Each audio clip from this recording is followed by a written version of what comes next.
so my program can work and not leave it to the algorithm, the interpreter itself, to solve this issue for me. So can I argue that all languages can be considered strongly typed? Well, I mean, it depends on your definition of strongly typed. You know, the definition I use for strongly typed is the, oh, see, did I confuse? I have a grad class tonight, so even though I told the whole audience, like, if you're my student, meet me here. Yeah, I'm sorry. I should have been more specific. Yeah, so I mean, I teach that strongly typed languages are languages where when you're defining a variable, you have to tell it the type of value you're storing in there. And then from that point forward, that's the only kind of value you can ever put in that variable. Where Python doesn't follow that rule. If I define a variable in Python, so for example, we up on any of the screens at this point? Laptop A. All right. Let me make sure we're still cooking up here. Yep. All right, so everybody can see on the screens. So, for example,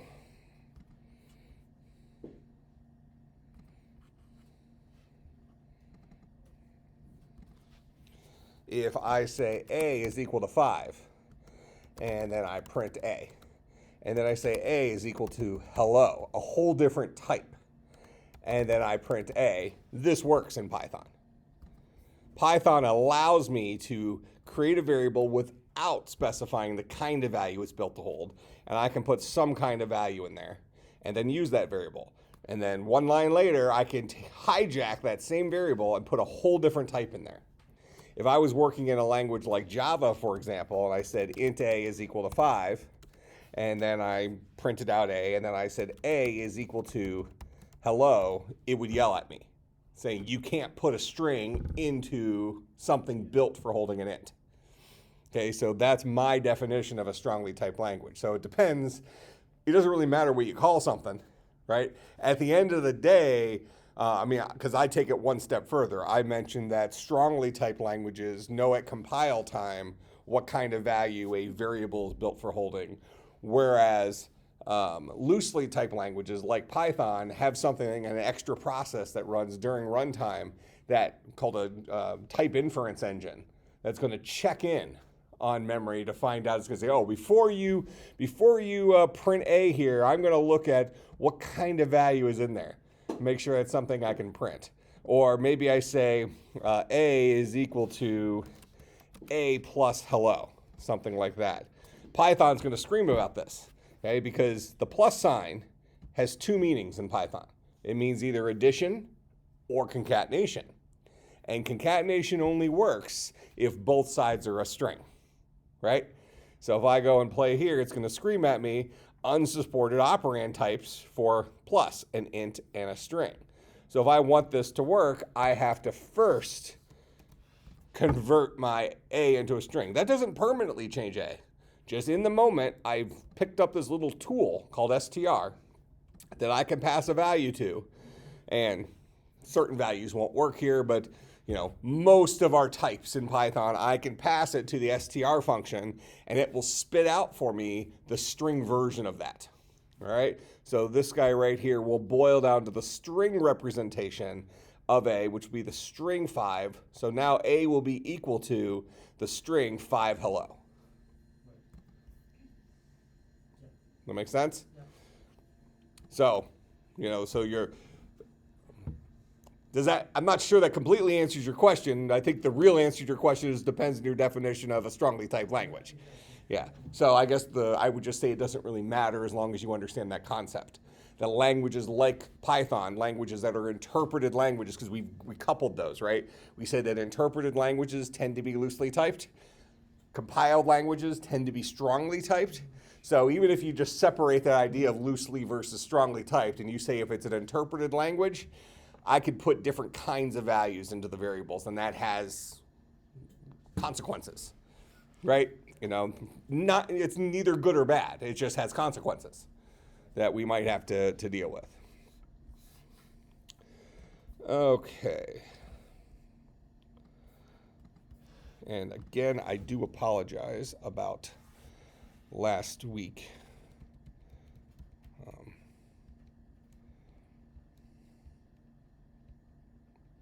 It is my fault because I had the calendar.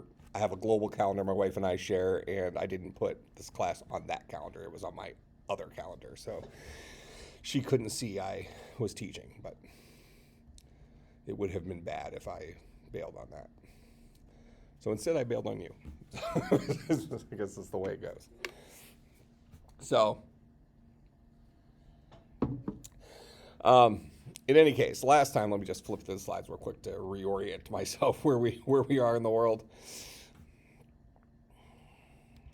All right, so we talked about our OSs, history of stuff. So we did a lot of background things, talked about pointers, Node.js, different types of programming languages. So this is kind of what we just reviewed here, loosely typed versus strongly typed, compiled versus, we talked about the architecture and the operating system, interpreted languages,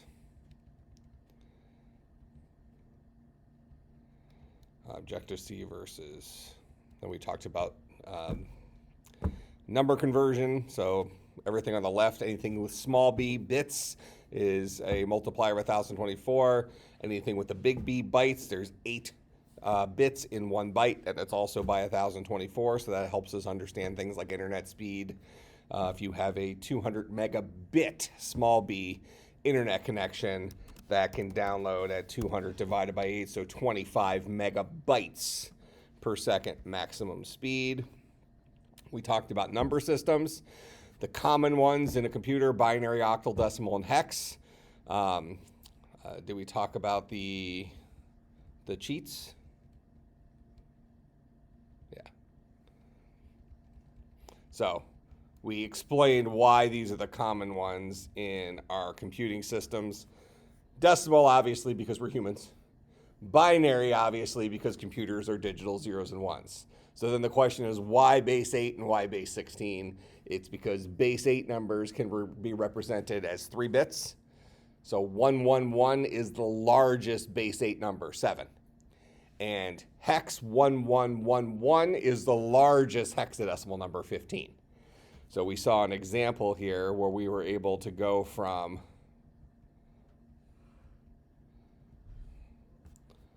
BAD and hex to binary by just writing the bits, the 4-bit representation of each of our hex stats. So B is an 11, there's the 4-bit representation of 11.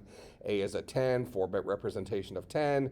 D is 13, 4-bit representation of 13. There's our binary number. If we went the other direction, we just split this into fourths, and we into 4-bucket things.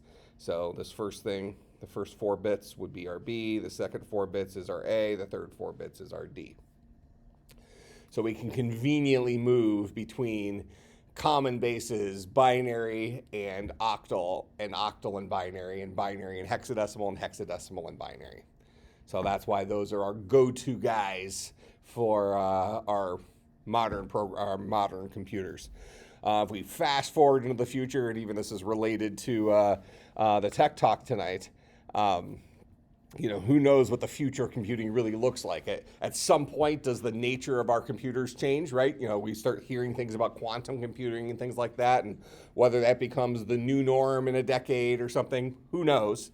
But, the statement I'm about to make may never come to fruition, because the next compatible cheat type would be base 32, because I can represent all base 32 numbers in 5 bits. So 11111 is 31. Does that make sense? The base 32 numbers are 0 through 31. So if I need to go up to a larger base than 16, because if we think about where does base 16 really get used in our computers, a lot of times it's for addressing memory and things where we have a zillion different buckets that we need to address, and we can fit hexadecimal representations of really large values into a smaller footprint than the decimal representation of the same value, and in a way smaller footprint than the binary representation of the same value. All right, so hex is good for that, but if we just imagine what does our hard drive look like a decade from now. It's not terabytes, it's some, number of petabytes or exabytes or more, whatever it is. So we might get to the point where, base 16 just isn't enough anymore. So now we need to go to something bigger. Well, our next step isn't to base 17 or base 18. Our next compatible step for computing would be base 32, because we can fully represent the language of the base 32 number system in 5 bits. Okay? So then we started talking about kind of the baseline. This was what he was mentioning here a few minutes ago, that we're building the programming knowledge from the base up. So even if you've had some experience in computer programming, so often computer programmers just dive in and teach themselves by doing. And then they have these giant gaps in their knowledge because they've kind of built a mansion on top of quicksand. And over time, the mansion kind of settles a little bit, and, it's still standing maybe, but if you run into the wrong problem at the wrong time, you might be, a little bit weak. So we're trying to build up a foundation here that we can, that will hopefully firm up your mansion if you've already got some programming experience, or at least give you a good starting point for learning programming if this is your first time. All right, we talked about generalistic primitive types and how we have 4 different ways of storing integer types. We talked about the Y2K bug, and memory used to be really, really expensive, and we didn't have room for that stuff. We talked about mapping for the character sets. So chars are actually stored as unsigned integers. So the ASCII character set is a 7-bit number. Whereas Unicode is a 16-bit unsigned number, so 0 to 65,535 or 65,536 unique Unicode characters, which was introduced in more modern languages where, we've decided that there's more languages in the world than just English. But at the end of the day, computers like storing numbers. So the computer stores a number for a character, and then at runtime, we map that number to the character it's supposed to represent. If you want to see that real quick, we can do something like A is equal to A, and then we can print out the int version of A. Oh, well, let me print out the int version of a char.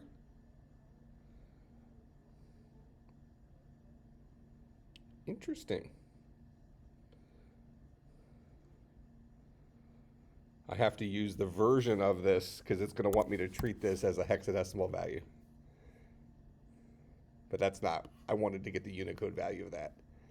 Very interesting.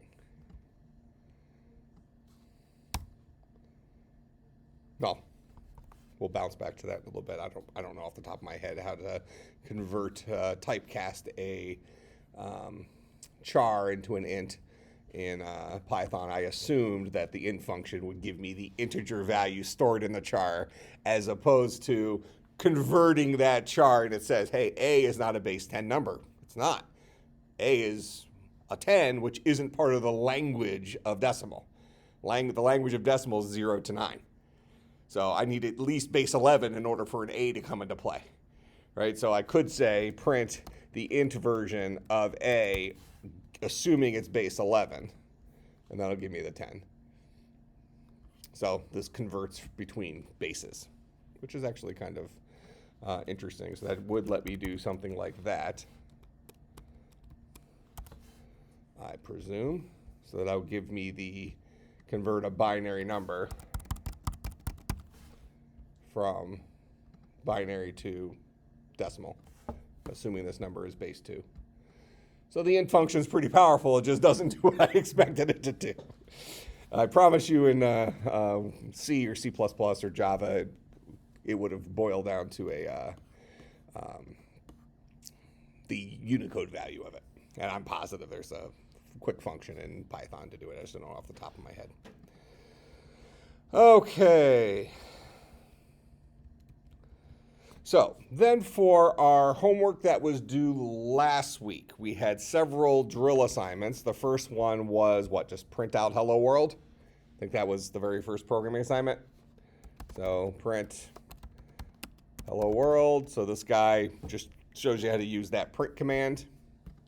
So now we have that in our toolbox. We're going to introduce a couple of other things. I'll kind of go through it briefly since you've already had to use these things. But again, as a reminder, how do human beings solve problems? We remember stuff, so we've already messed with variables. Asking questions, that's if statements. So if statements, this is if, opening parenthesis, Boolean expression, closing parenthesis, colon, then indent, logic, whatever. Optionally, we can have an else and do otherwise. Similarly, we can optionally have an else if Boolean expression,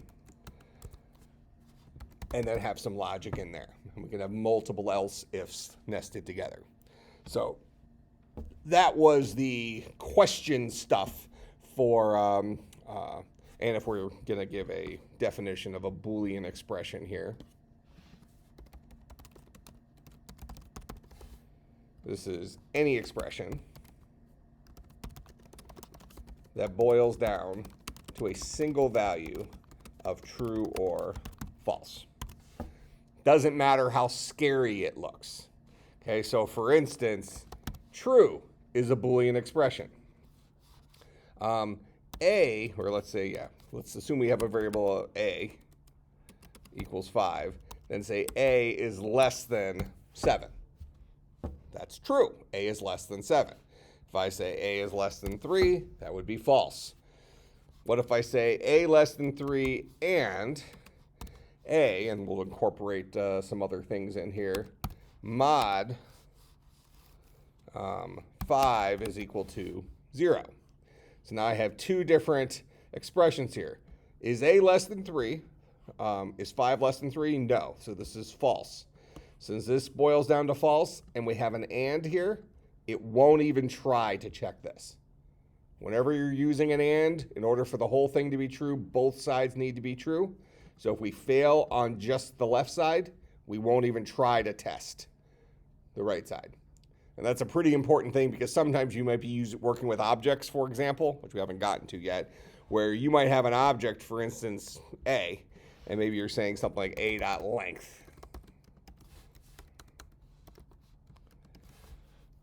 Mod 5, and you might ask a question is if A, whatever, not equal to none, and A.length mod 5 is equal to 0. So this says, does A exist first? All right, so A not equal to none boils down to true if A is something. Does that make sense? This is the not equal operator.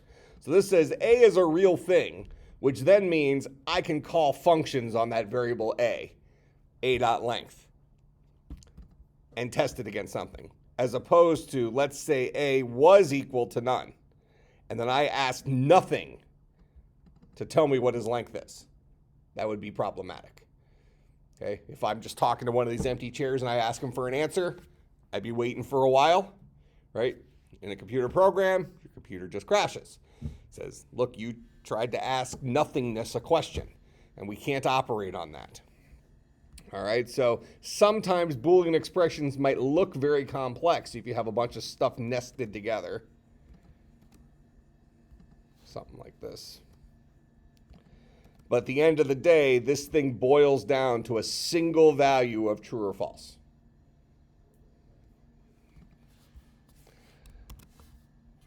All right, so I think the first thing they had you do was to test your ability with if statements. They had you do the initial Fizzbuzz logic. Is that accurate? Okay. So for Fizzbuzz, we have 4 rules. Fizzbuzz say print Fizzbuzz if value, so we're going to say given value,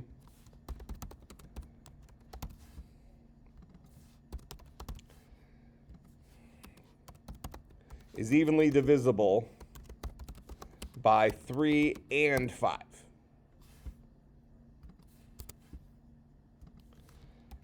Print fizz if value is evenly divisible by 3. Print buzz if value is evenly divisible by 5. Print value if value does not meet any of the criteria above. So that's the logic for Fizzbuzz. So the first thing they wanted you to do is go through and test practice your if statements. All right, so we'll just give ourselves a value here. We'll say value is equal to 7. We'll hard code a value. If you wanted to have the user type a value in, you could use the input function. That's fine, but I'll just hard code a value here. Now we're going to ask some questions about this value. We're going to say if value mod 3 is equal to 0. Now, the mod operator gives us the remainder of integer division. All right, so that means that, I think we did that at the very end of the first class. We went through the book and saw it, but if I have like 5 mod 3, well, here, we'll call this long division. Brings back 3rd grade. So 5 divided, well, actually in Python, it's 5 divided 3, because just the single slash does floating point numbers. So 5 divided by 3 is 1. 3 goes into 5 one time. 5 mod 3 boils down to 2. 3 times 1 is 3. It takes 2 more to get to 5. So there's a remainder of 2. So from 3rd grade, you might see this as R or 1 R 2 for your answer. 1 remainder 2. Okay. So we're asking a question here. If value mod 3 is equal to 0, if that's true, and value mod 5 is equal to 0, if both of those things are true, then we'll print Fizzbuzz. Else if. Now, in an if-else structure, only one thing can fire. So if we've already boiled down to true here, we'll do this and we're done. We won't test any of the other things. So that's why order here is pretty important. As you were writing this, you maybe had situations where it would print out Fizzbuzz and then fizz and then buzz and things like that, where it'd have multiple outputs for the same number. So you'll get that if you have multiple ifs like this instead of else ifs, and I'll kind of show you that. So let's just ask another question here. Let's write it correctly first, then we'll break it up. So else if value mod 3 is equal to 0, then we'll print out fizz. Else if value mod 5 is equal to 0, we'll print out buzz. Else, if I'm still kicking, okay, I failed, this was a false, this Boolean expression was a false, this Boolean expression was a false, this Boolean expression was a false. I've tested 3 different things already. If I'm still kicking, I'll just print out value. Okay, so what do we expect for a 7? Does 7 divided by 3 have a remainder of 0? Nope, so I won't even test this other half. 7 mod 3 equal to 0? Nope, we already just disqualified that. 7 mod 5 equal to 0? Nope, so this is going to print out a 7. So there's my 7. If I change my 7 up and I say, okay, let's do a 9 now. So 9 is evenly divisible by 3, but it's not evenly divisible by 5, right? So this should just give me a fizz. I should fail this because it is evenly divisible by 3, but it will fail this other side. So this is false. This is true. True and false is false. So we won't execute this code. Then we'll ask, is it evenly divisible by 3? It is. We'll execute this code and we're done. So there's our fizz. If I do 10, this should give us a buzz, right? Haha, pun intended. All right, so there's our buzz. And then something like 15 will give us Fizzbuzz. That make sense? Common mistakes here might be, oh, I'm not going to use else ifs here. I'm going to instead write it like this. I'll keep my indenting is really important in Python. So in this case, I am always going to ask these 3 questions. All 3 of them can fire. All right, because this is not an else if that belongs to this guy. Instead, he's a new line of questioning. All right, kind of reminds me, there was an Austin Powers movie where one of the bad guys, he had to ask him 3 questions, and if you change the line of questioning, the count started over. I don't know why that popped into my head. Have any of you seen that movie? You know what I'm talking about? Okay, so I'm not crazy. But it did pop into my head. Will Ferrell plays the character that said that. All right, so this is an independent question to this question. So this will happen regardless of whether this is true or false, because it's its own if. You know, it might help you to just see a bunch of spacing here. You know, these are completely separate questions. And this else actually belongs to this if right here. All right, so for something like a 15, is 15 evenly divisible by 3 and 5? It is, so I'll get a Fizzbuzz. Then I'll ask the question, is it also divisible by 3? It is, so I'll get a Fizz. Then I'll ask the question, is it also evenly divisible by 5? It is, so I'll get a Buzz. So I'll get everything except the value itself. So there's my Fizzbuzz, Fizz, and Buzz. Because I asked 3 separate questions that were not related to each other syntactically. If I just throw the else if in there, now these guys belong to this larger if structure where only one thing can fire. And that's where we get just the Fizzbuzz. Make sense? Okay, so now that was, I don't know, drill 2 or something. The next thing was to go through all of the numbers between what, like 0 and 100,000 and apply the Fizzbuzz logic to it. Okay, so we already have Fizzbuzz logic here. So now we need to figure out, well, how do I go through a bunch of numbers? So remember, how do human beings solve problems? We use our memory, we ask questions, repetition. All right, so we typically will think about repetition in terms of loops. And the first loop we'll look at is we'll say these are structures that continue to repeat logic until until a Boolean expression boils down to false. So as long as something is true, keep doing it. As soon as it's false, we fall out of it. So another way we can think of it is keep looping until some condition fails. It's maybe a more English way of saying it. All right. First loop we're going to look at, well, we're actually going to look at a quick function call. We have a function called range. And range takes, I'm going to teach it initially as 2 parameters. It's actually a little bit more complex than that, but let's just start with that. So it takes a start and an end.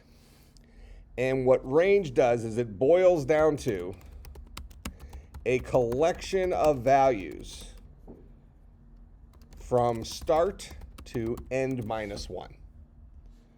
So for example, if I say range 1 to 10, actually let's do 1 to 5 so I don't have to type as much, I will get 1, 2, 3, 4. It'll give me these collection of numbers, 1, 2, 3, 4. That's what range does. Okay? Now, that's often used in context with the for loop. So we'll say for in range. So for instance, I might say for I in range 0 to 10, do something. All right, let's see how this looks in code. So we'll just leave our Fizzbuzz thing up here for now. So we're just going to keep seeing Fizzbuzz as part of our output.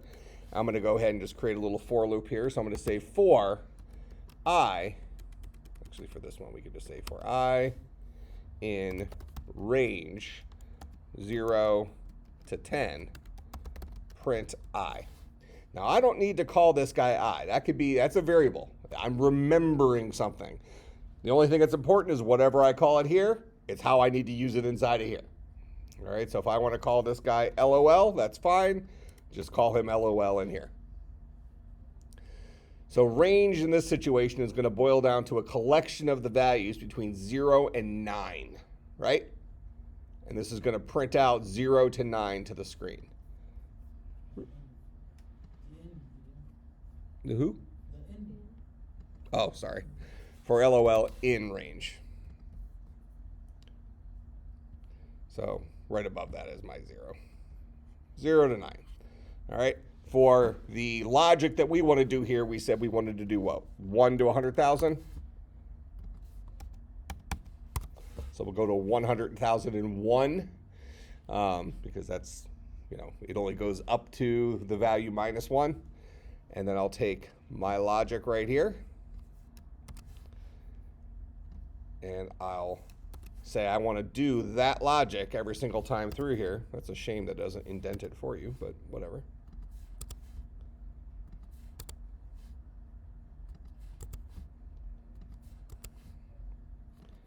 All right. So now this program right now, as I have it written, what will it do? Exactly how I have it written right in this second. Want to still test value 15? Yep. So this will print Fizzbuzz to the screen 100,000 times.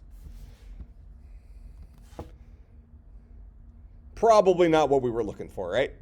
Okay, why is that? Well, because I stored the value I was testing up here, and I'm always asking questions about that value, that variable. I'm never using LOL inside here. I'm still going through 100,000 times. I'm just choosing not to use this variable for anything. We'll make this easy. Why don't we just happen to call that guy value? And now he's compatible with the questions we're asking down here, right? So I'll take value on a journey between 1 and 100,000, and now we'll get the Fizzbuzz logic for that guy. That make sense? Now, an interesting thing here. Why was that taking so long to run? I mean, because we weren't even partially done, right? It was going to probably run for another 4 or 5 minutes. Because we didn't give it very much memory. Here, we're good. We talked about, or the books talked about concatenation, right? So I'm gonna prove a point here. I'm gonna say S is equal to the empty string. And then inside here, instead of printing, I'm gonna say S is equal to S concatenated with, we'll say backslash to kick it down the line. Concatenated with, well, we could just actually do it here. Fizzbuzz.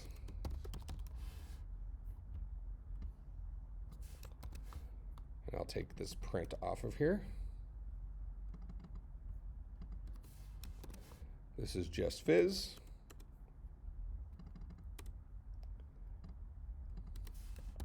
This is just Buzz.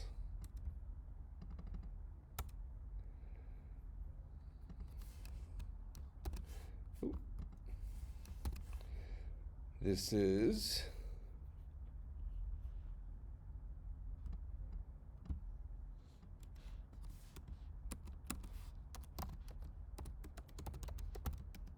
the string version of our number, since we're keeping the number there. And now I'll print a single time after the for loop. Do you see how this print statement now is no longer part of this for loop? So this for loop is going to run to its conclusion. And then we're going to print something out. Now, just real quick before I print out value, I'll just print out LOL here. Nice small string, right?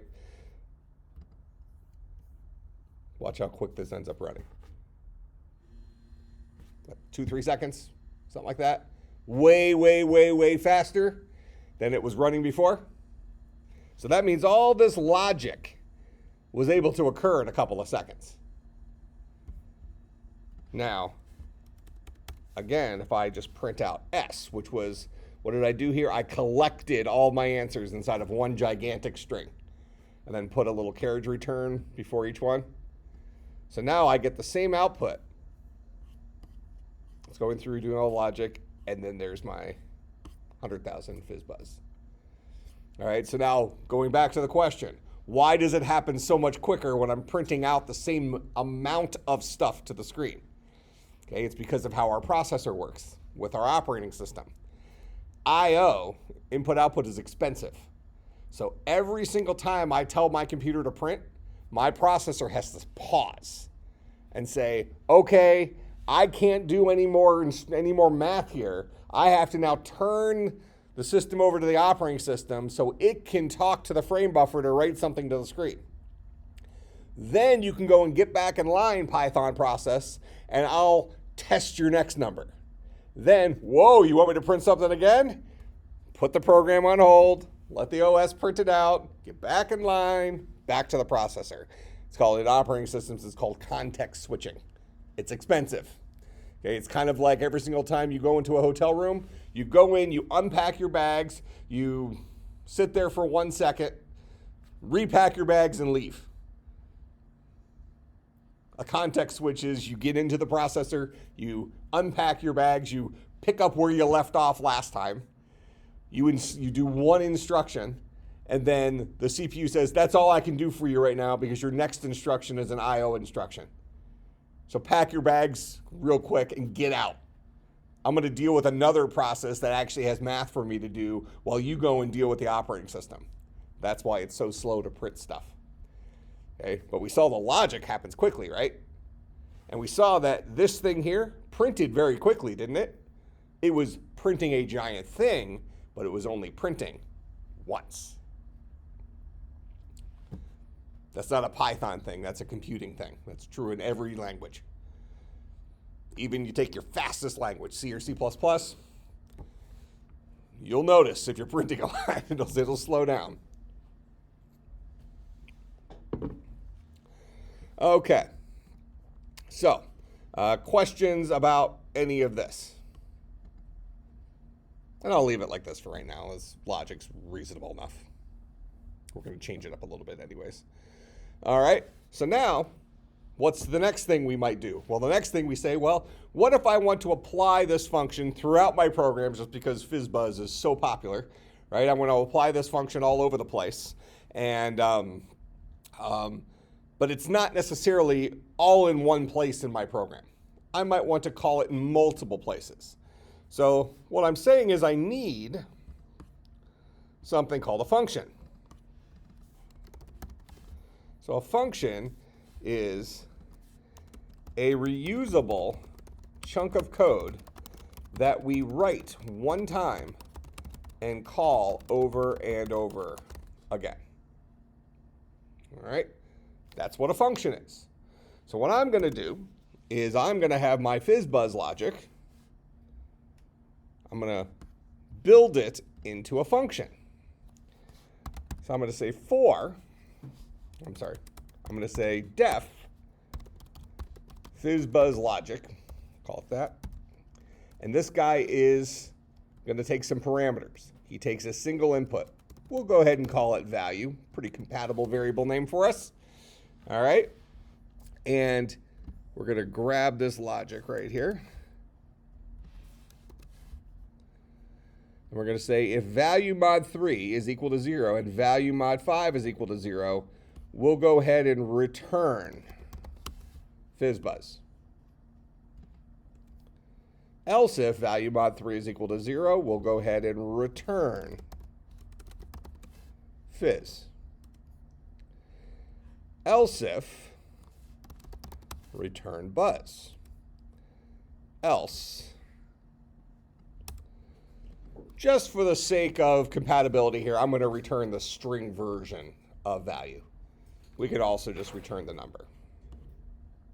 All right, so. Do you have to say return here, or will it just automatically, you don't say return? Oh, we do need to say return, thank you. So I'm going to return the string version of value. Yeah, it will not automatically do it. So what I have right here is the Fizzbuzz logic that can be applied to a single number, right? Whatever value is here, this Fizzbuzz logic will apply to it.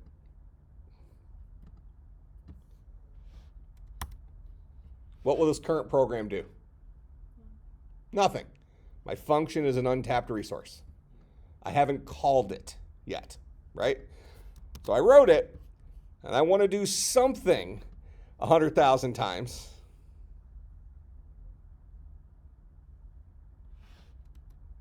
Now we'll just write it. I want to do something 100,000 times. What do I want to do?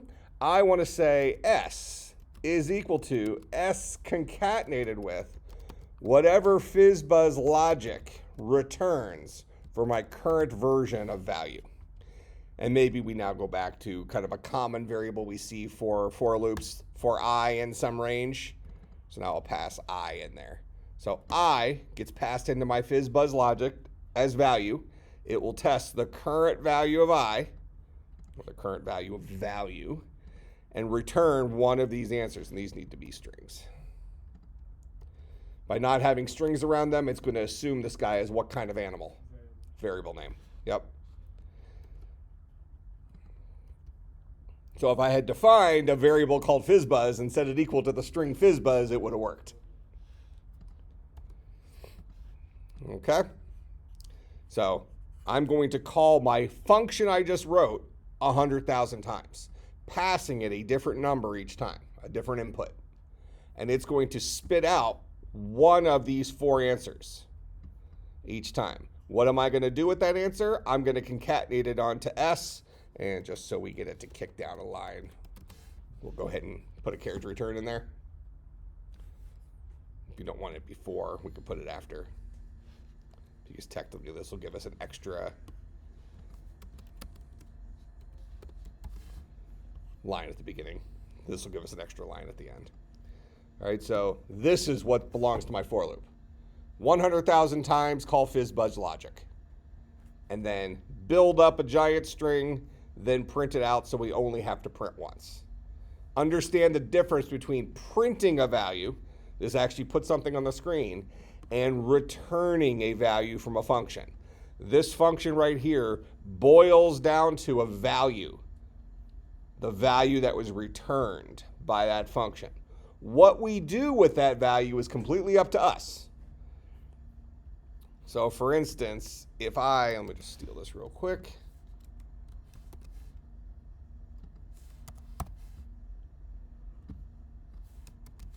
What's the output of this program?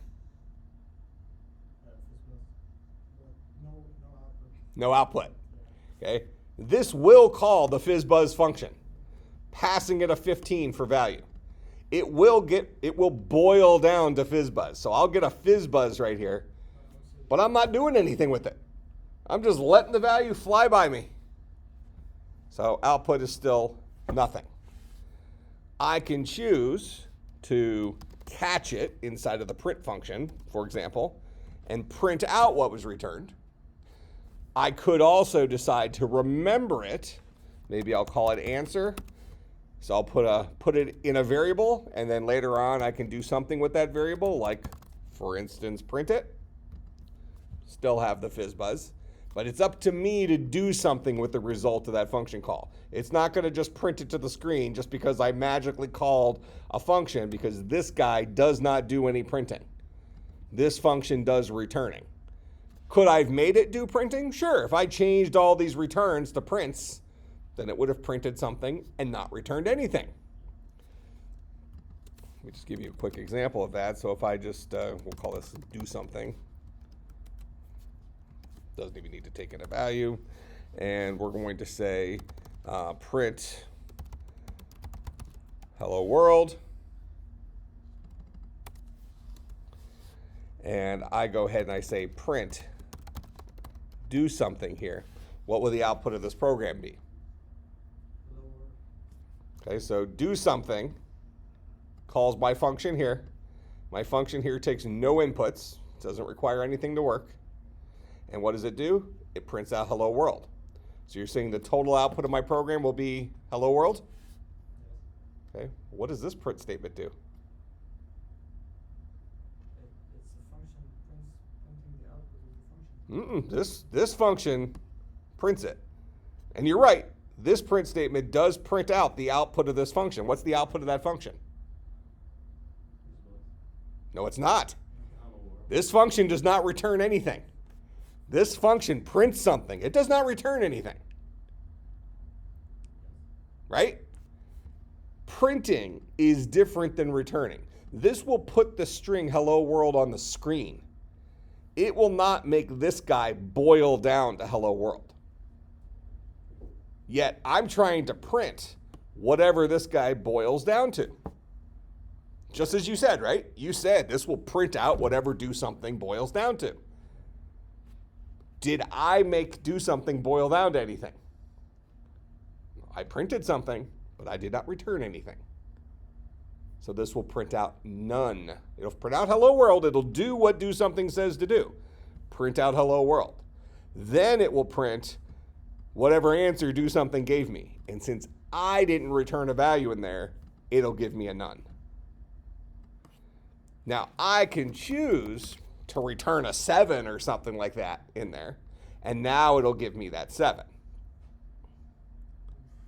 Understand there is a difference between a function displaying something to the screen and a function returning a value to the user. There's a drastic difference there, and it's an important distinction. Sometimes you have functions that do some stuff for you and display the result to the screen. Other times you have functions that do something for you and give you the result. Right? If you walk up to an ATM machine and you say, I want $100, you don't expect it to display on the little monitor there, haha, you have $100. You want hard, cold cash, right? You want it to output a $100 bill. Probably 520s, $100 bills are tough to break, right? Okay, that's what you want. As opposed to, so you want it to return $100 to you, not show you $100. That's the difference between printing and returning. Make sense? Super common beginning programmer mistake. So understand, again, this is a foundational thing. Okay, folks have been programming for years and years and years and years, and like everything about computing is always about, oh, what does the screen show? Make sense?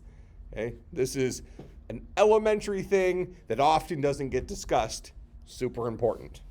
Okay, so what does a function boil down to? And this is actually another thing about interpreted languages. Interpreted languages, functions typically do boil down to something even if it's nothing. So in this case, it'll give me none. Whereas compiled languages, I would get a syntax error on this. Because in a compiled language, I would have, let's assume that I meant to return a number. I would be defining a function that's advertising itself as returning an int. Okay, so in let's say Java. In Java, I would write something like int do something. And inside here, I would do like a system.out.println hello world. This would not compile. It's going to say, look, buddy, you told me you were going to return an int. I don't see a return statement in here.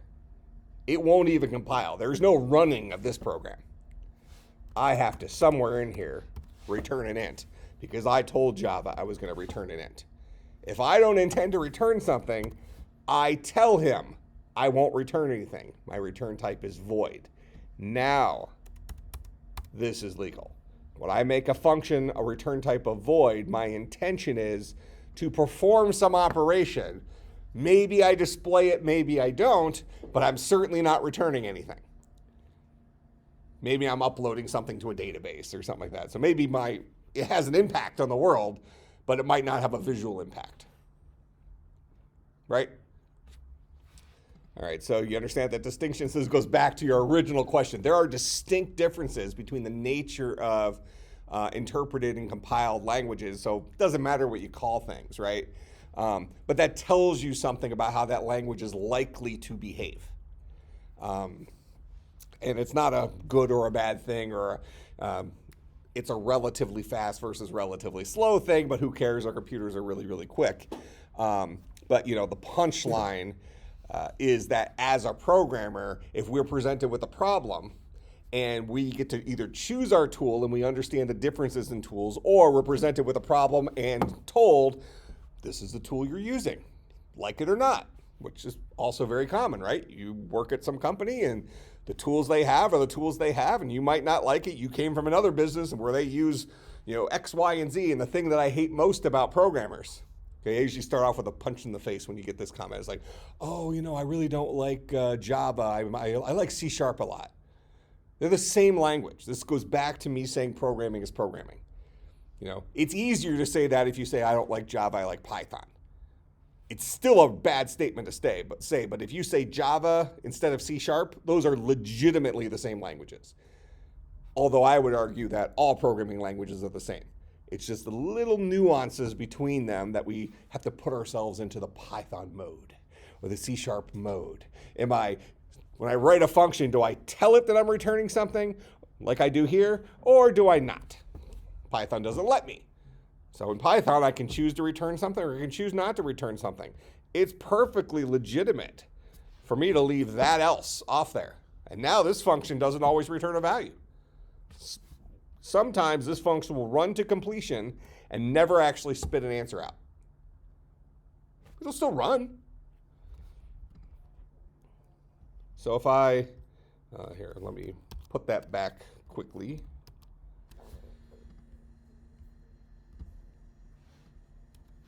And then I say print Fizzbuzz logic of, we'll do a 15. I'm going to just remove that last if else for a moment. So Fizzbuzz logic for 15 is going to come in here. It's going to return Fizzbuzz, and I'm printing it. There's my Fizzbuzz. If I pass it a 3, there's my Fizz. If I pass it a 5, there's my buzz. What if I pass it a 7? What does this function return for the number 7? It returns nothing. So Fizzbuzz logic will boil down to none. Understand that?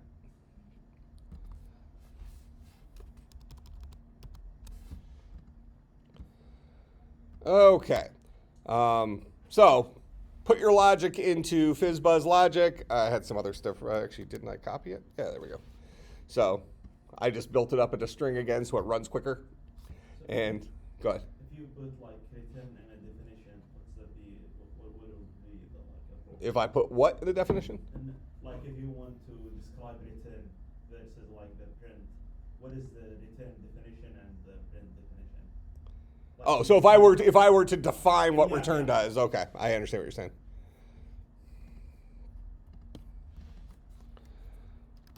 So return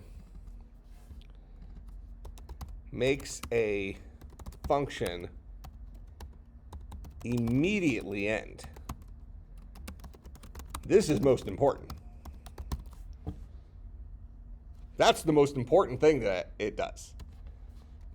Optionally, it can send a value as output from the function as it, let's call it upon its end. I actually think this will work in an interpreted language. So if I come up here and I just say return, like that, I'm not actually returning a value, right? I'm gonna get rid of that for a second. And I'll say print Fizzbuzz logic. We're about a 50-50 shot whether this works or not, because even though it's an interpreted language, it does do a pass, and we might get an error that says this is unreachable code. We certainly get an error saying this is unreachable code in a compiled language. Python might let us get away with it. Yep, it did. So even though I passed it a 15, And we expected 15 to catch right there, right? What did the return statement do? Stop the function. Made my function immediately end. That's what return does. It kills a function. If I want to, I can spit an answer out. It's optional. Now, it's not optional like if you want to or not want to. It's if it makes sense for the problem I'm solving, maybe I spit a value out. If it doesn't, I don't. But in this case, now I'll have my 4. So it doesn't matter how many times I call Fizzbuzz logic right now and with what input, I will never get to this code. Because this line kills the function every single time. So that's a pretty distinct difference there between an interpreted language and a compiled language. Some interpreted languages would have caught that. That's actually a pretty big weakness. But it's kind of the nature of an interpreted language. An interpreted language does its logic during runtime. It has not gone through here and looked for how my logic works.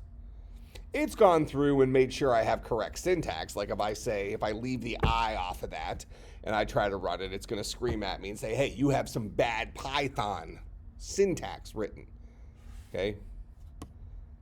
But as long as I've written accurate Python, it hasn't necessarily done the check that says, look, dude, you put a return statement here before you did a whole bunch of other stuff. That's not going to happen. You know that?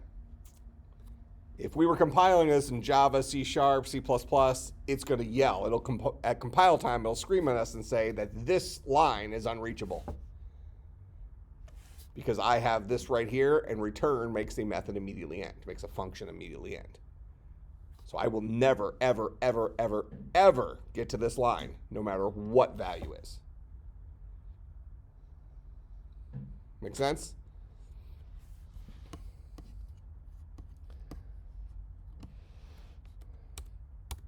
Okay, so I would argue that the most important ability of return is that it makes a function end. If you choose to do something else, so be it.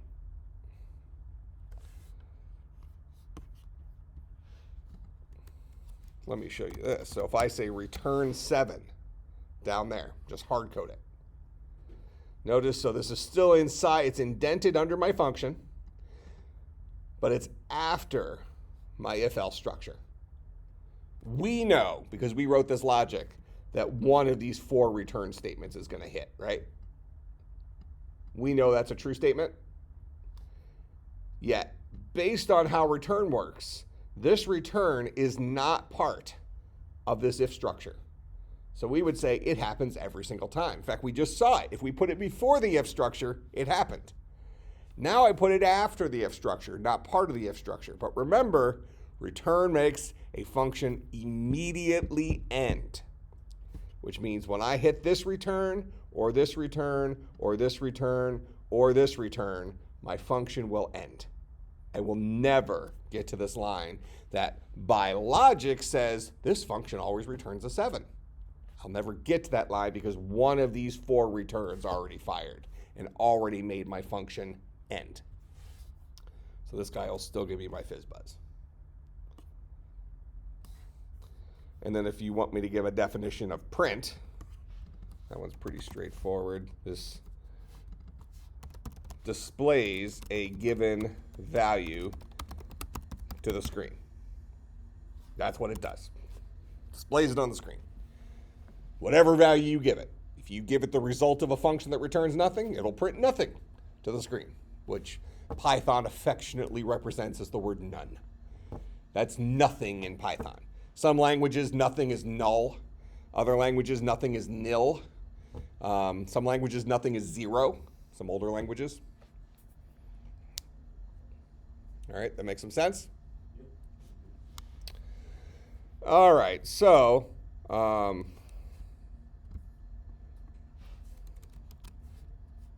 that's a shame. Did I really not? Oh, yeah, I did. All right, so this is the same logic I had before. I'm going to do something 100,000 times. What am I going to do? I'm going to call my Fizzbuzz logic function, and we're not going to forget to unbreak it, although it wouldn't have made a difference because we know one of our 4 returns will hit. Certainly looks weird, right? This is like, like, I don't know, taunting somebody on the playground. If somebody doesn't understand what happens, they're like, what's this return 7 there? Even though we just discussed it doesn't actually impact the output of this program, this would just be poor form, as Captain Hook would say.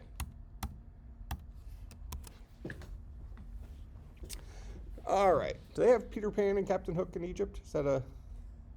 No, seriously. Like, is that like a movie you're familiar with? I know Peter Pan. But it's not... It's the same movie. Well, that's why I'm wondering. Yeah, I just didn't know if that was like part of your culture. Like if those things make the movie theaters there. Because like in China, I have one of my grad assistant, Blade, doesn't know any of those things. 'Cause they don't see those things in China. Oh, no, right? Yeah, it's not part of their pop culture. No, we see all All right, well, so that was a Captain Hook quote. Poor form. All right, so this guy's going to do something 100,000 times. That's what a loop does. It repeats something some number of times. What am I going to do each time? I'm going to call my Fizzbuzz logic function, and I'm going to pass it the current value of I. And I'm going to take the results of that. I'm not printing it. Instead, what am I doing? I'm building up a string with concatenation. That way, when this for loop is all said and done, because this print is not indented under the for, he is, after the for is completed, I'll then print a single time the result of S. So this is running, 2 or 3 seconds later, it finally gives me my answer. Go ahead. So when you're grading, if you solve a problem, Mhm. maybe not the most efficient way, like it's slower. Sure. I mean, is that, how are you? Well, I grade in binary. It's either a 0 or 1. Oh. It's fine. I don't care about slowness. Okay. Yeah, the what I would usually say is, in fact, I'm typically a pretty easy grader. I want you to do a lot of work, and that's what you have the self-evaluation for. If you struggle, I want to know about it, because what sucks about programming is you might spend 6 hours on something and have nothing to show for it. Like, what am I supposed to tell the teacher? I spent 6 hours on this, and I have a blank sheet. I just got down to 0 compile errors by making the file empty. Yeah, I don't care how long it takes, because usually I don't run your program. I just read it.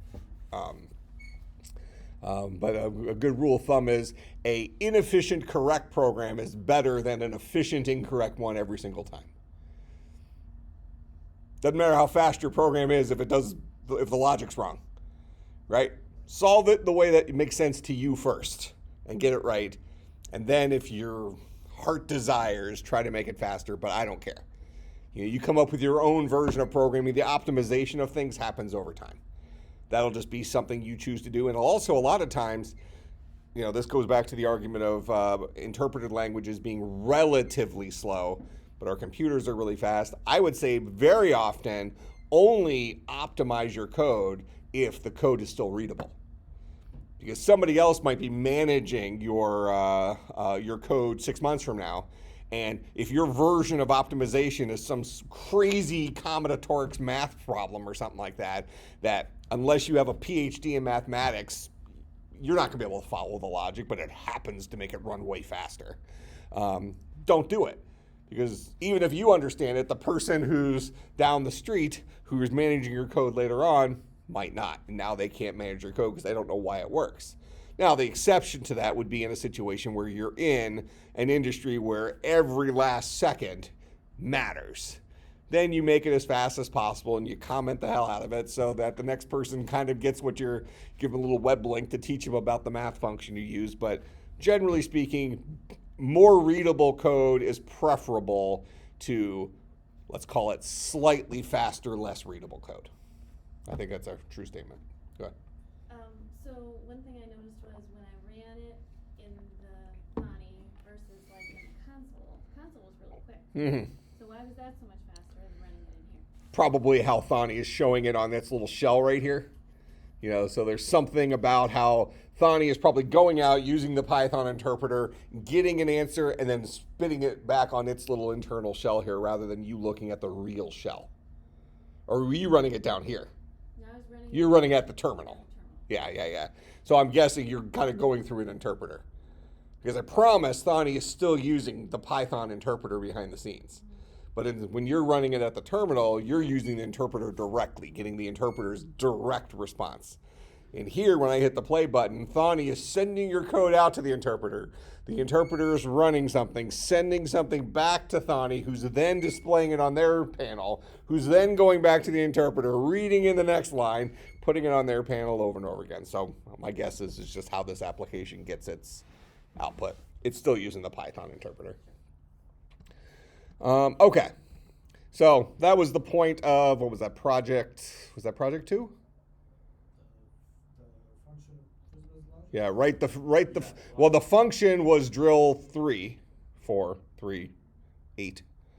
It was one of the drill assignments was write the function, right? And then another one was write a loop to go through 100,000.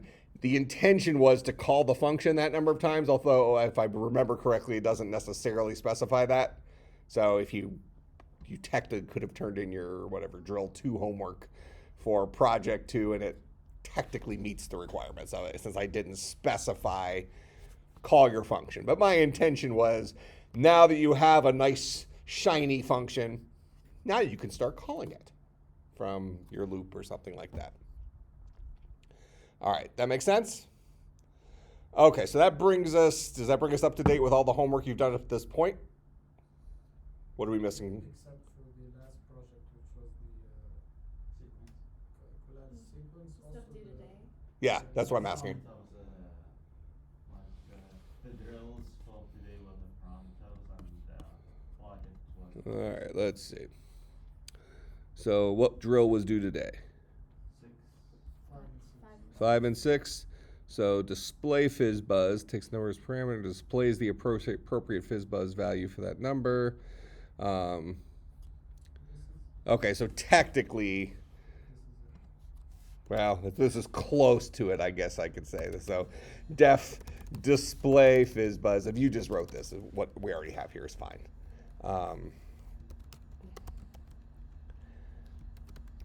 We'll say print the result of Fizzbuzz logic on that value.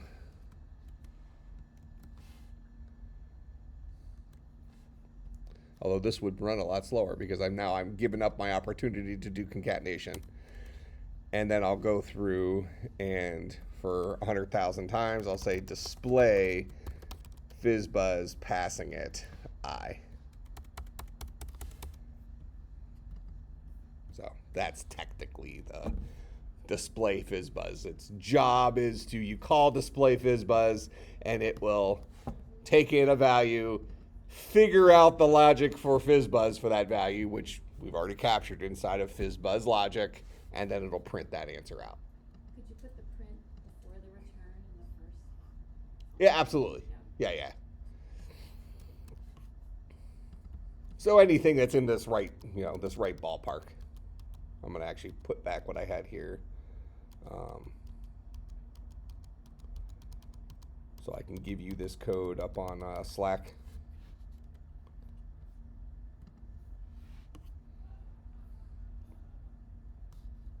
All right.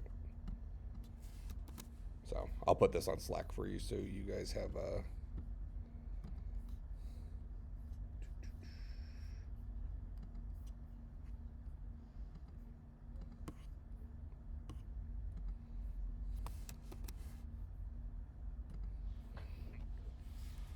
all right, so then you said drill, that was 5? 5 and 6. 5 was due today, 6 is due today? Yeah.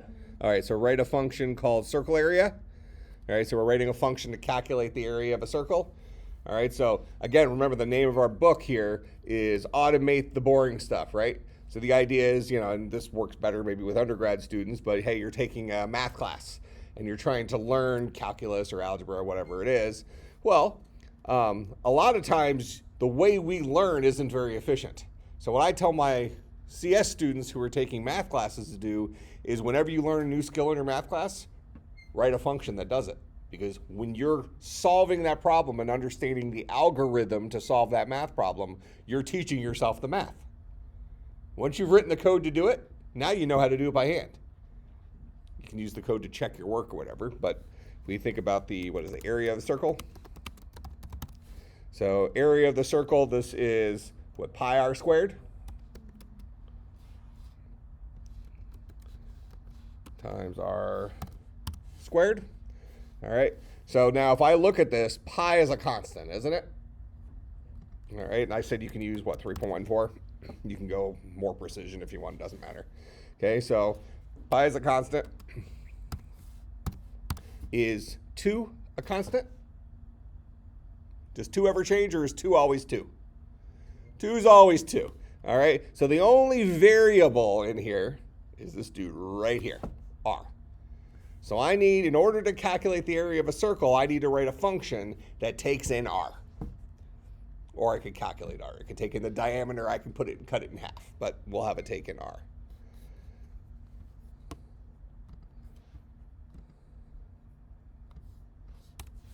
So I'll define area of circle to take in a single parameter. I'm going to call it radius here, just to be a little bit more expressive.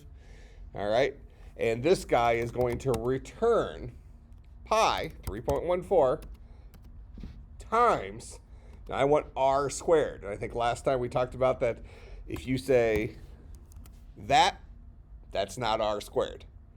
But that will not give you an error. That'll just give you the wrong answer. This is the bitwise exclusive OR. We talked about that? Okay.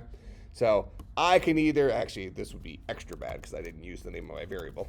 The name of my variable is radius, so I need to make a match. If I want to call it r here, I need to call it r up here. All right, so I can say radius star star 2. That's radius squared. Or, since it's only 2 of them, I can just say radius times radius. That'll work as well. But we'll go with the cool kid version of this. That's radius squared times 3.14.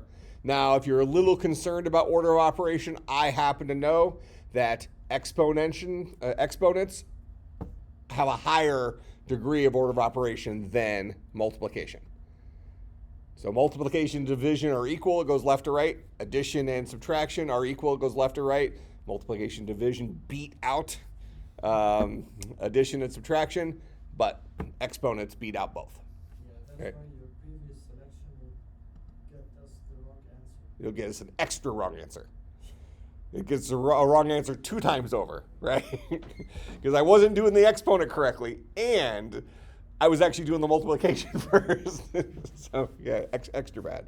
But if you don't want to remember the order of operation, or you are confused or whatever, no problem. Just put parentheses around it. Better to be clear. Do this first. Even if it was going to happen first anyways, put parentheses there. All right, so r squared times pi, we're going to return that answer, not print it. And now I can say I want to print area of circle, passing it out a radius of 5. I can call it again here and pass it a radius of 12, whatever. So there's a couple of answers. Those are the areas of those circles.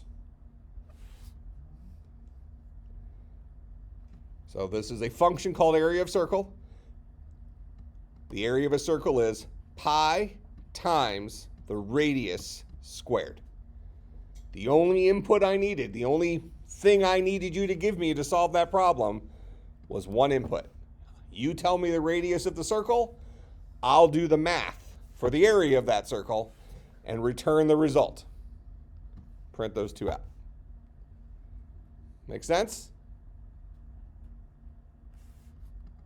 All right, so that's, what did you say? That's drill 6. Questions on that one?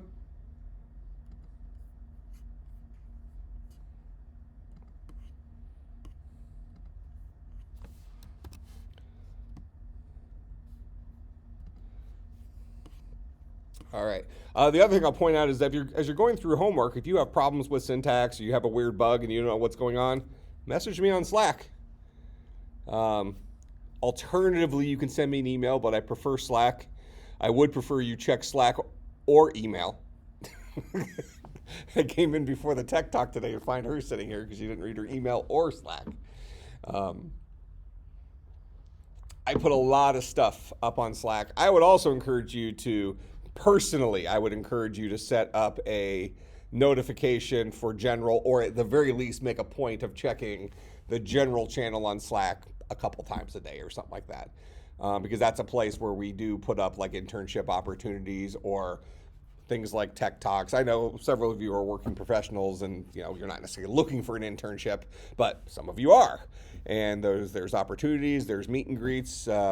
Sometimes like we have a hackathon coming up this Saturday that was posted in there that you should definitely get involved in. If you feel like you're rusty with your programming and or you've never programmed before, the hackathon I think is here in computer science at 9 a.m. on Saturday until 9 p.m. And there's a guy that you message, Josh Appel, on there. It's in general chat. And kind of tell him what your skill level is, and he'll put you in a group that will complement your skill level so that you can learn stuff. That's the punchline, right? So you spend 12 hours doing some project, creating something meaningful that is out of your league as an individual, maybe, but you're going to learn the stuff because there's going to be somebody there to teach you, and doing something real is usually more productive than doing stupid little exercises and things like that. So, well, ones like this, we do a couple per semester. There's a hackathon club here on campus that Josh Appel runs, and they travel to hackathons. So they're probably doing a hackathon a month. And historically, we used to do it at the department level. Now we have a spin-off hackathon club that manages it, but we used to do these things called battle hacks. If you've ever looked at my image here, that's me with the trophies at Battle Hack Raleigh, North Carolina. So that got us into the finals. This was a PayPal hackathon to compete for $100,000. We didn't win the $100,000, but we got some battle axes.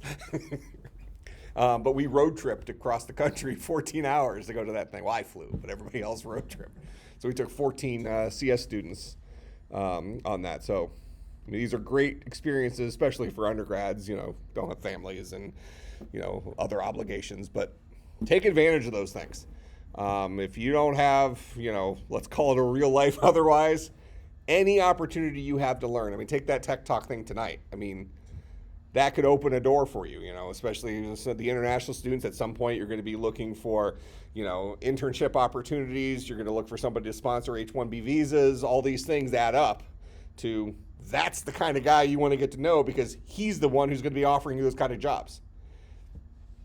So stay poor for as long as you can, and every opportunity you have to learn, take it. Okay.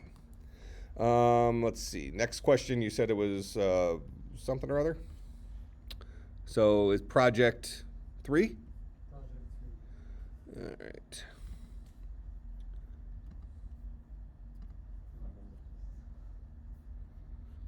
And what I was getting at before, so I'm seeing some eyes rolling with the project 3 thing.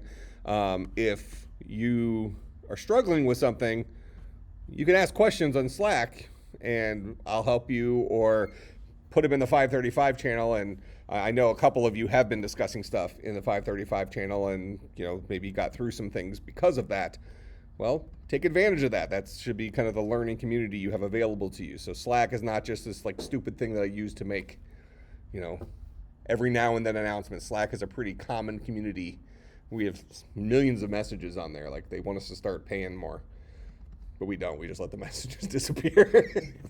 Slack's too expensive. All right, so project 3, implementation. I didn't spell that right, did I? Implement the collapse sequence project at the end of chapter 3. Okay. Chapter 3.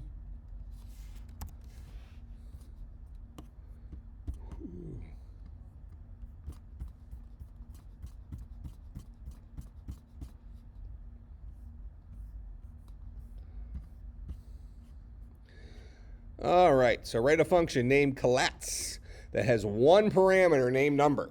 So this is a function that takes in a single parameter. Right off the bat, we can start writing that. So I'm going to define collats that takes in a single parameter called number.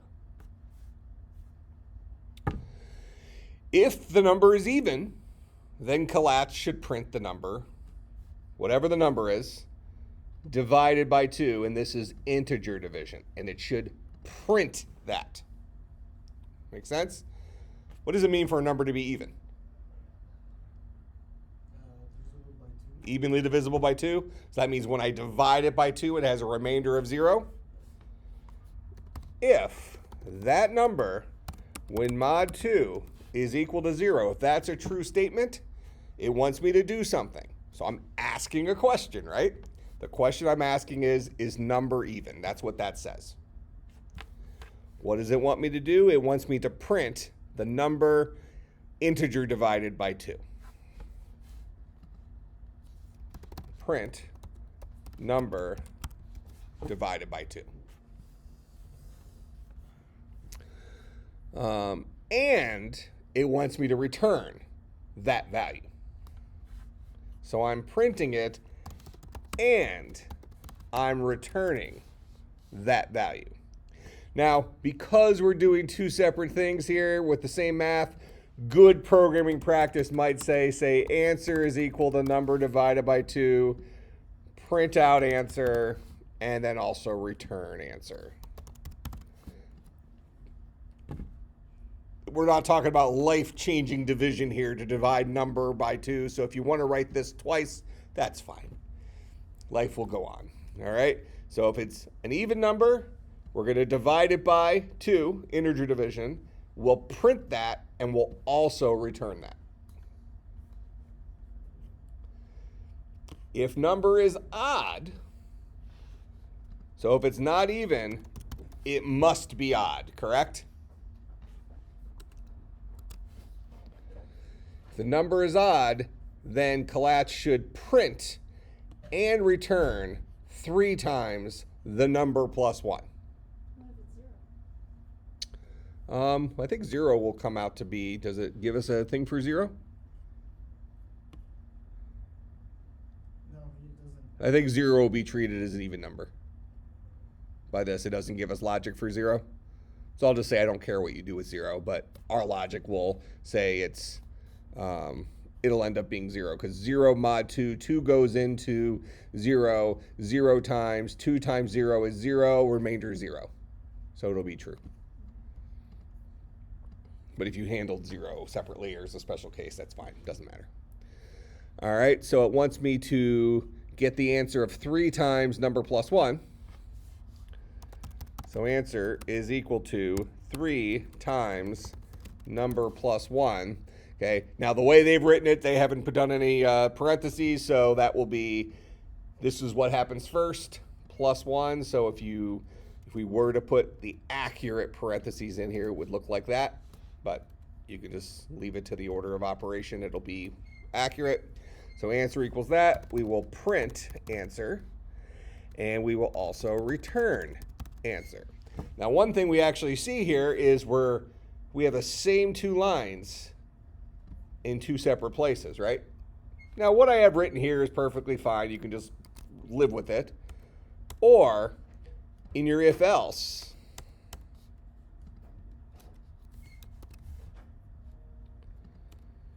you could figure out what answer is going to be equal to. If it's even, answer equals this. If it's odd, answer equals this. Then you can, regardless, print out the value of answer and return answer. All right? So same logic, but these things are not indented under the if. So is that it for the collats function? All right, so that's our collats function. So then write a program that lets the user type in an integer. All right, and keeps calling collats on that number until the function returns the value 1. All right, so we'll say value is equal to input. Please enter a number.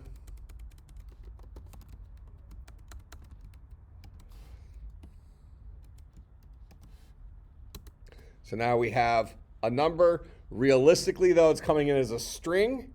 So I might say value is equal to the int version of value on the next line. Or I could have wrapped this guy in int if I wanted to. Either one of those is allowed. This guy boils down to a string. This guy boils down to the int version of that string. Or an error if you type in something that's not intable. All right, so value holds some number. Then they want you to keep calling it over and over again, whittling it down until it finally boils down to a value of 1. Okay, so to do this, we can look at we could do it with the for loop if we wanted to. We would just have to kind of hack the Boolean. But we have another kind of loop called the while loop. While loop is while Boolean expression is true,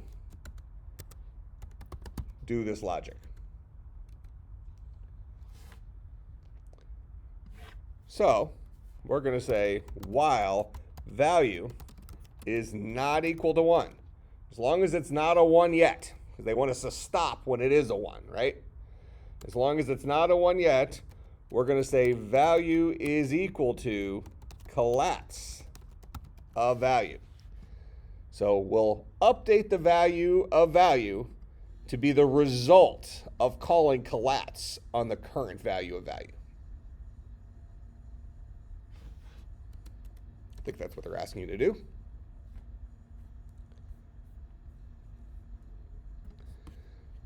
All right, so user types in an integer. We got that. Keeps calling collapse over and over again until the function finally returns a value of 1. Amazingly enough, the sequence actually works for any integer. Sooner or later, it will eventually turn into a 1.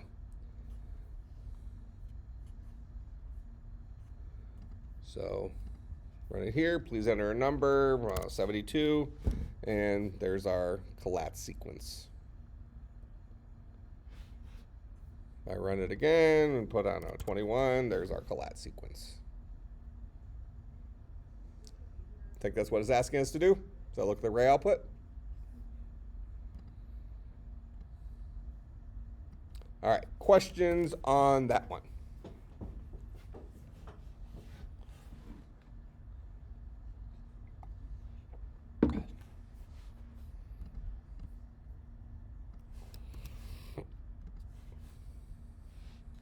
So let me put that on Slack for you, and then let's talk about lists and stuff that you'll need for next week.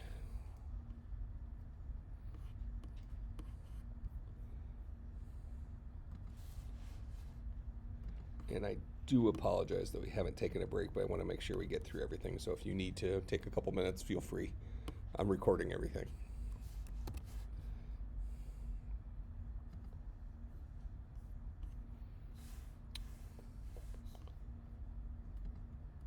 Okay, so real quick, let me just make sure. So the homework for next week is project, is it project 4 or not project 4 yet? So it is project 4. Fantasy game inventory project. Okay, we'll have to take a look at that. That's the end of chapter 5. Here, let me just go look at that real quick. So I'll make sure I give you all the tools you'll need to do that.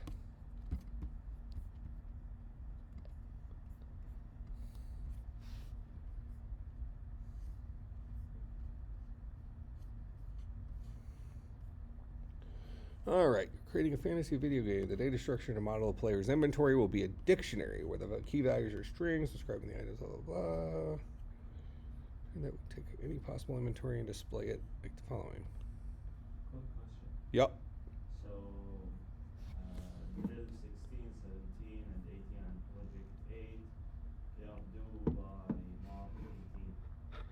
And this session and the 13th. I'll have to look at the dates. You're talking about like the very last week? No, that was like due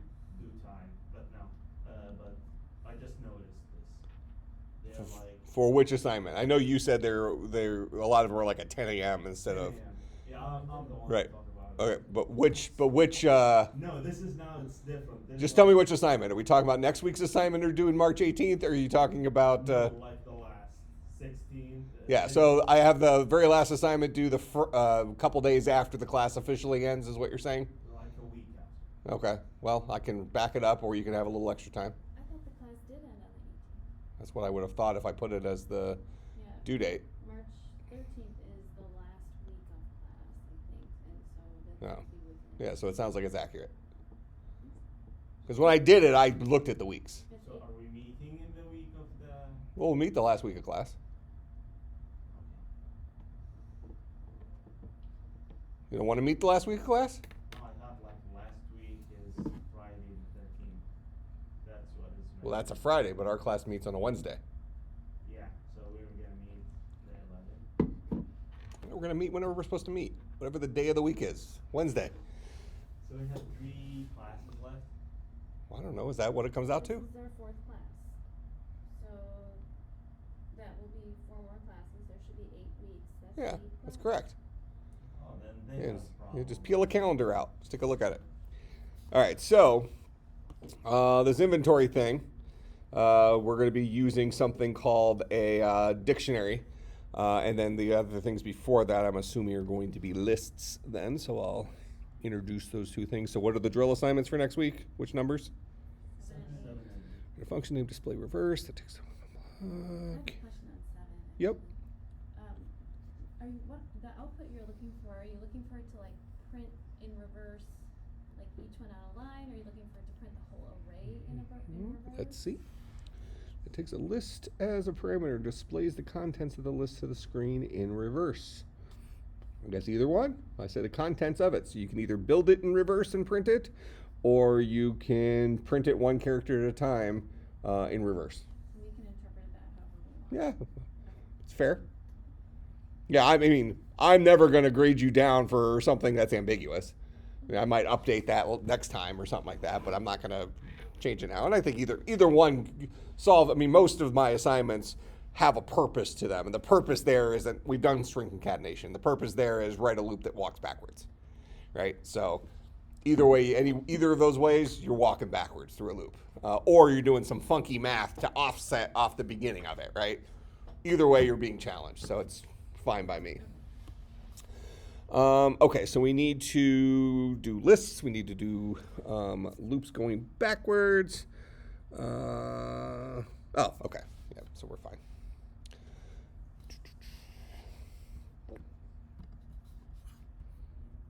But we've done everything that was due today. This is the stuff that's due next week, correct? Okay, good.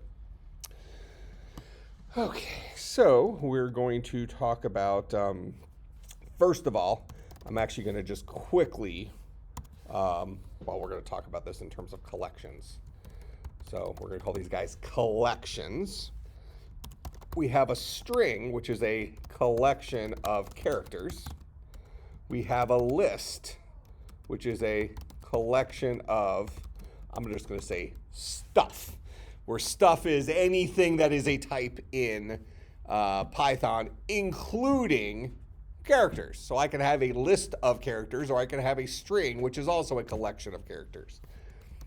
A dictionary is a collection of name value pairs. All right? So dictionaries operate a little differently. If you've had some other programming, you can think of dictionaries as like classes without functions. Or if you're an older school programmer, you can think of this as like structs in C/C++. So that's what a dictionary is. And it also is basically like JSON. It's a collection of name value pairs. In fact, it's the syntax of JSON. All right. So that's what a dictionary is. So I'm going to give you, all the material need to do the assignment is in the book anyways, but I'm going to make sure I cover all the pieces you'll need for the homework here in the next 13 minutes. but I would encourage you to read through the book to get introduced to the extra functions of lists and dictionaries and things like that that will be helpful later. I'll likely cover them next week when I look at the assignments that are due the week after that and make sure I introduce those things. But I'm gonna, at the very least, want to make sure you have what you'll need for the homework. Okay, so let's talk about strings quickly. We'll just demo this. Did I put this up on Slack already? Yes. Okay, thank you. So let's say I have S, which is hello, and I have S2, which is elephant. And we've already, we have a function called length. The len function takes a collection. This returns the number of elements in a collection. Okay, gives you something a little bit weird for a dictionary. It gives you the number of keys. We'll talk about that briefly, but it'll give you the number of characters in a string. It'll give you the number of elements in a list. All right. So if I were to print out the length of S, I'll get a 5. If I were to print out the length of S2, I'll get an 8. There's my 5 and my 8. All right, so this is like me going to the store, buying this tool called length, which is a function that somebody else wrote, just like our area of a circle today. So somebody else wrote this function, and it says you drop a collection into this function, and I'll tell you how many things are in there. That's what length does. It's a tool that will boil down to for hello, it boiled down to 5. For elephant, it boiled down to 8. We can access collections, so we can index collections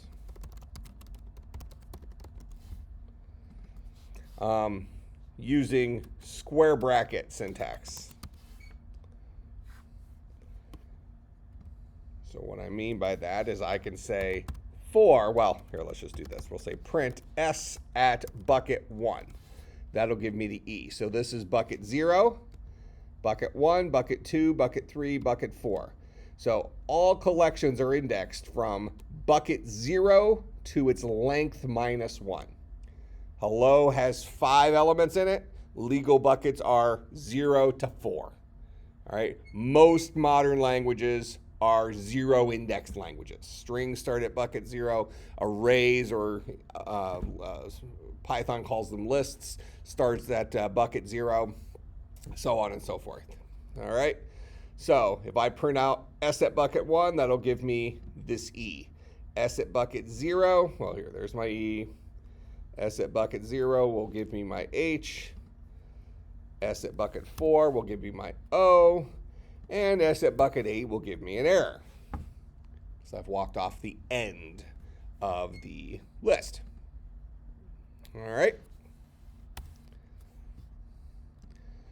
Now I can similarly loop through all the elements in a list. So I can say for I in range 0 to the length of S. Remember, range goes up to but not including this last value, which is very compatible with the fact that we're dealing with a 0 index collection. So the length of S is 5, but I only want to go to 4. So it's already taking me to the right place. So I can say print S at bucket I. Again, this for loop just takes I on a journey between 0 and the length of S minus 1. What I choose to do with that value I is completely up to me. In this case, I happen to be using it to give me a value that lives at a particular bucket in that string. So this will print out hello, 1 character per line. There's my hello. Now, the range function has an optional third parameter called the step. So by default, there's a parameter here that's set to 1.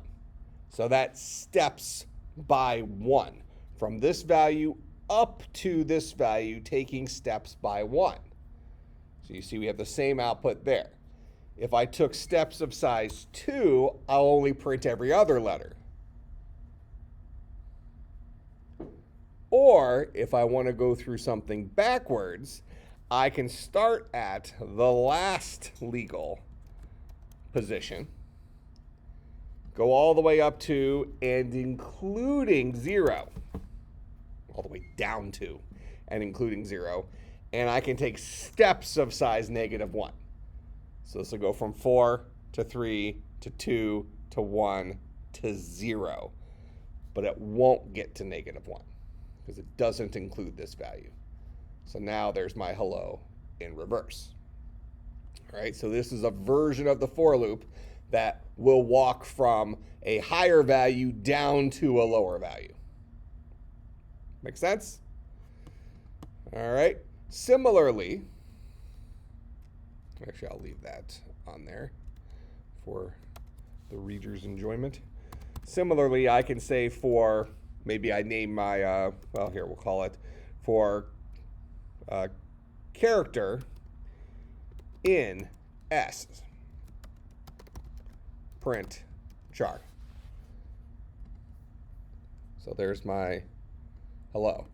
So if I don't want to have access, if I don't need to have access to the actual index, if I don't need to know that I'm at bucket 0 or bucket 1 or bucket 2 or bucket 3, and instead I just want to get the individual characters from my string S, I can say make char, or you can call this guy LOL if you want. It doesn't matter what you name it as long as you name it the same in both places.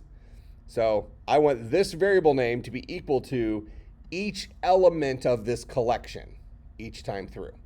So the first time LOL will be H, then it'll be E, then it'll be L, L, O. All right, so that's a kind of an adaptation of a for loop that will go through every element of a collection. Make sense?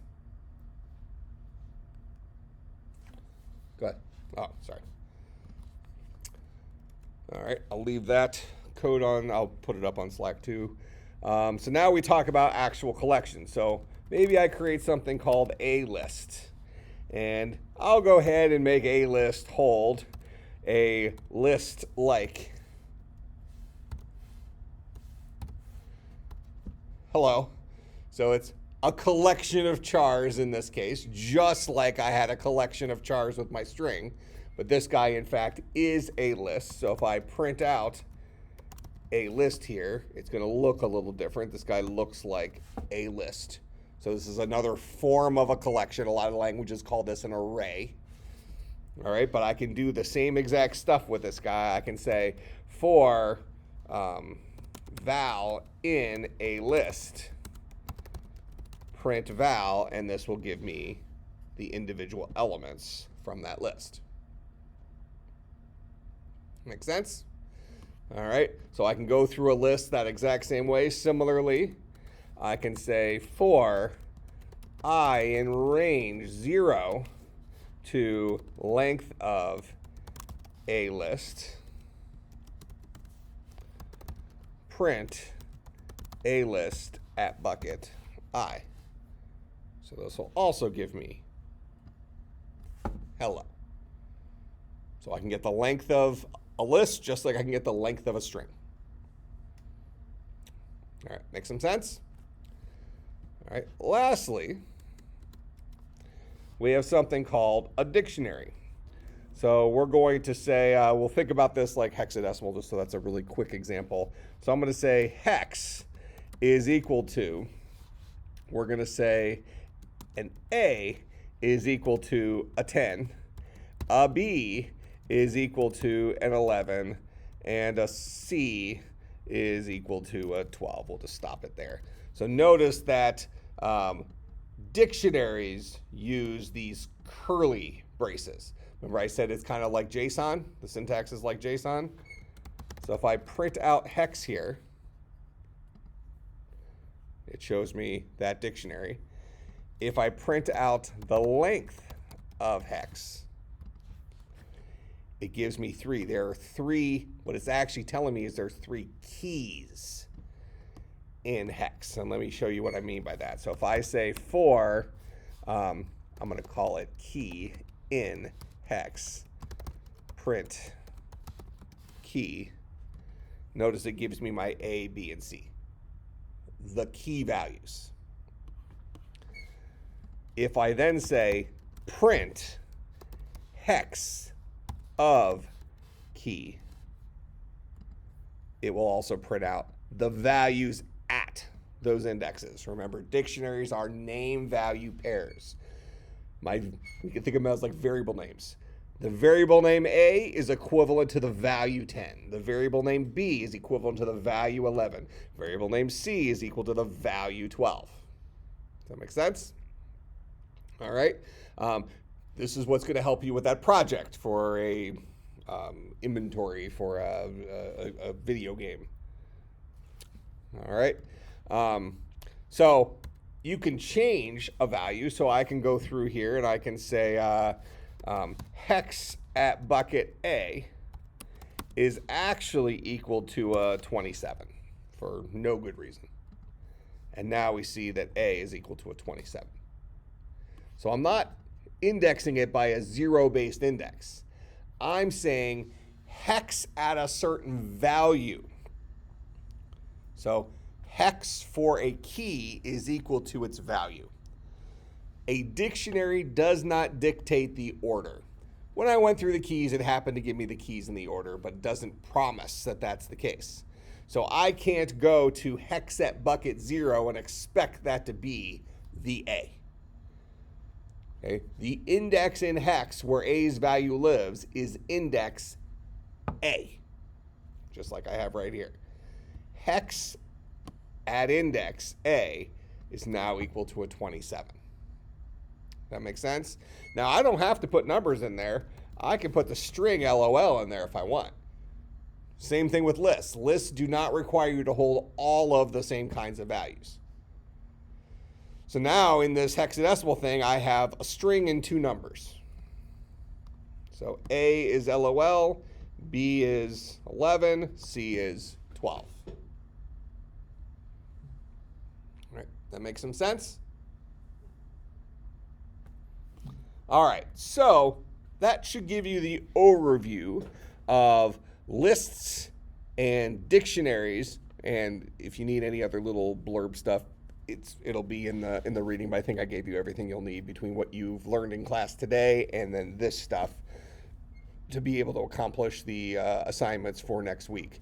One thing I would say is if you are anticipating having some busy weeks coming up, these are going to be probably the last couple pretty easy programming assignments. You might want to start working ahead because some of the next ones are going to start getting longer and longer. I mean, nothing's going to end up being something the size of an operating system, but you saw some of the things we wrote today. The answer was like 2 lines, right?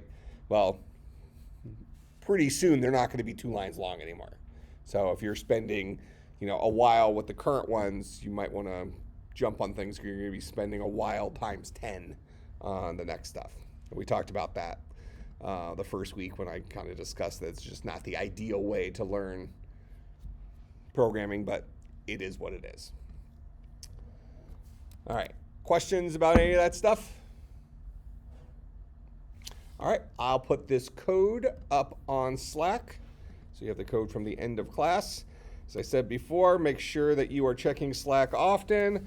I would encourage you to ask questions on Slack. If it's not me answering, one of the other folks in class who are working on this stuff will help as well. And also check general often. All right, I will see everybody next week. I have a question. Sure. So we're halfway done, and you said on the syllabus there's a midterm and a final. Yeah, so let me think about that and figure what that means. Just last week. Yeah, it won't be like a traditional exam because we're not far enough to do that at this point. Let me think about that. We'll figure something out. Okay.